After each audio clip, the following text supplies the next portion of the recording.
Technology is changing the way we work. We can be in two places at once, access a whole world of information. There seems to be no limit. But look beyond the technology to the people using it, and you'll find another, more subtle transformation.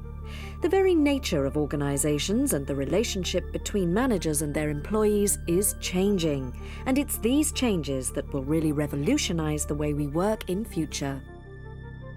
The knowledge used to be at the top of the organisation. They were the people who knew what was what, and all the information went up to them. And all the know-how was really there, and then they told people what to do. Now, what's interesting at the moment is that the people who really have the knowledge that matters are actually much nearer the front line. So we've turned organizations upside down. There is often more brain power, more creative ideas, more solutions to problems in the minds of people in the workforce who would never think to bring them forward. Empower them to act on their ideas, and you end up improving the company dramatically. Dutton Engineering manufactures sheet metal enclosures.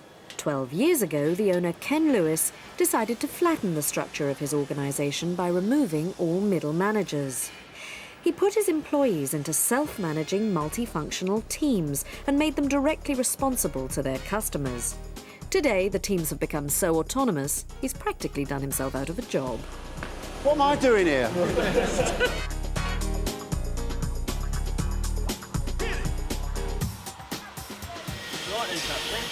I believe that what really motivates these people here is that they are in control.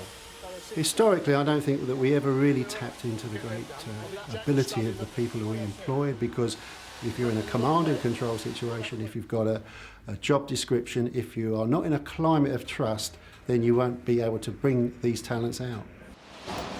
One of the first things Dutton introduced 12 years ago was a Japanese concept called Kaisen. Employees who came up with a small improvement or good idea would get an instant payment of £10 or £15. Jack Gray, now close to retirement, is Dutton's Kaisen king. Well, one example is this particular job I'm doing here, these small little clamps. When I came here, I was shown how they were done. And then one day I thought, you know, I don't think I'll need to do that. I think I cut 2 operations out completely. So I'd very near half the time over the years of that job. Why they want to come to work here is because they're not kept in a box, you are a welder and this is all you're going to do. A welder here may spend 70% of his time welding, he might spend 10% of his time procuring materials, he might spend 5% of his time on personnel issues within his cell or recruiting new people. So there you start to get people getting a much broader experience. And one of the great things about a broad picture is you can make better decisions. The way we're in charge of our own salaries is it's very good actually, because everyone knows that to achieve the top grade they have to pull their weight. So it means everybody's pulling the weight, there's no Sherpas as such.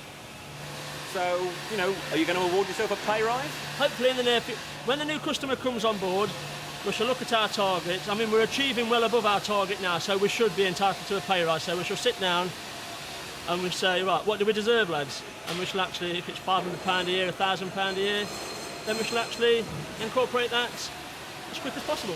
In fact, I've got to the stage where I shan't have an office in the new year because they say I'm not here enough, and they can use that space better, more productively for the benefit of this business. So if anyone's got a spare caravan out there, I'll be grateful for it. It's a very different kind of management style. Instead of saying, I'm the boss, so you do what I tell you to do, I'm the leader, here's my vision, and I want to get you excited about that vision so that you will bring to that the best that you can do.